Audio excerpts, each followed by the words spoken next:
How to Plan Your Reading Year. Hello, Malcolm here, and welcome to What We're Reading, episode 55, and today we're talking about how to plan for the year ahead. Now, last week we talked about the lessons from the year that you've just had, and hopefully you've done some thinking about the lessons from your reading year. If you haven't, you might want to go back and look at episode 54. But today we're talking about the year ahead and how to plan that. So I have a few thoughts. Firstly, when we're setting goals for our reading, it's better to think about the process rather than the achievement. So I'm planning on reading the equivalent of a book a week in 2021. I managed that in the latter part of 2020. I want to continue that. Now, the point is not that I can at the end of the week tick that particular book I read. It's more about the equivalent of a book a week, and most weeks it might even be a whole book. But that's not really the point, because I'm not trying to get a trophy for the most books read or something. I'm trying to learn things and also enjoy them. And so the thing is about the process more than that particular achievement. In other words, what I'm planning on next year in terms of reading is to continue what I've been doing towards the end of this year, which is that at breakfast time, once I've been out for my prayer walk and done some Bible study and that kind of thing, I'll sit down with my breakfast, my porridge with fruit. I'll sit there with that and my cup of tea, and I will read on the Kindle app on my iPad whilst I eat breakfast. And I eat that breakfast fairly slowly. That's going to be at least 10 minutes, maybe a little bit more. I'm going to sit there and read. I'm going to read books. I'm going to read magazines like Christianity Premier magazine, like Christianity Today, and other things like that, and Christian Worker. And I'll be reading while I'm eating and while I'm drinking my tea. And then after that, I'll get on the stationary bike, and I have a stand kind of thing on there where I can put an iPad or a book or a magazine. Currently, I'm reading a book by Martin Oxenham when I'm on my stationary bike, and I'll cycle there for about 10 minutes, maybe a bit longer, but at least 10 minutes.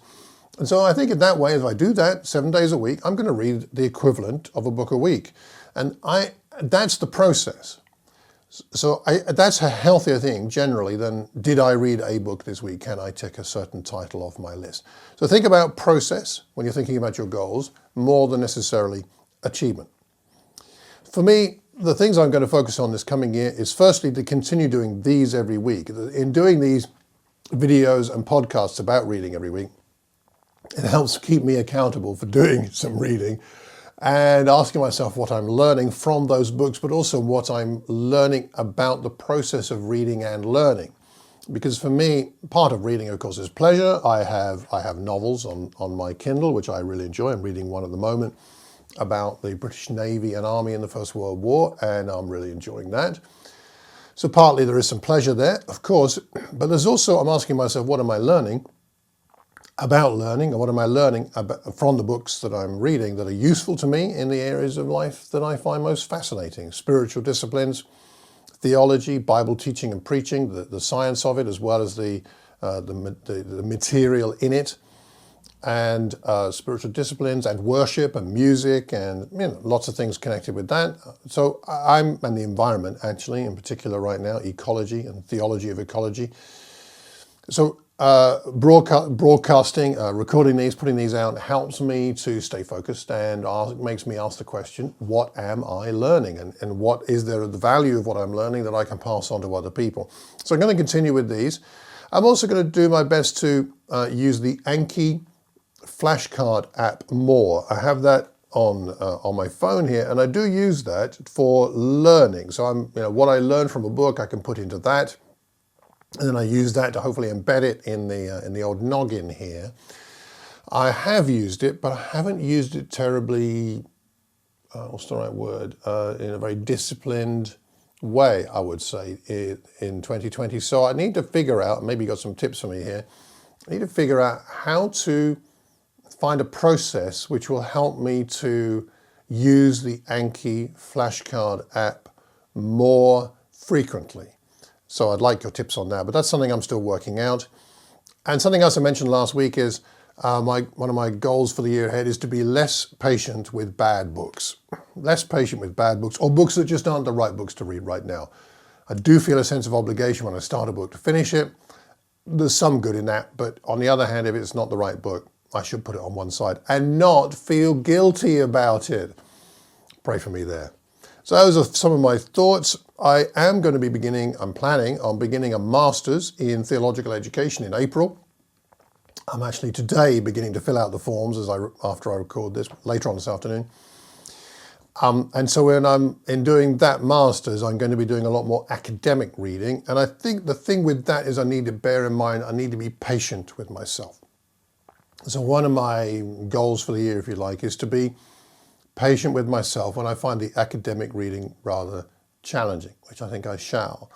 And those are not the kinds of books or reading where I need to read, like very quickly. That's not that kind of reading.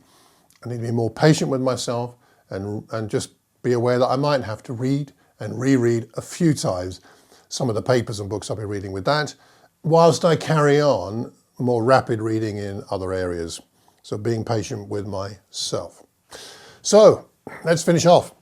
What are your reading hopes for 2020? What are your reading dreams? What's your reading vision? What are some of your reading goals for 2021, sorry. I would really like to know. It would help me to refine mine and to perhaps to think about some things that I've not so far considered. So please let me know what your 2021 reading aims are. I would love that.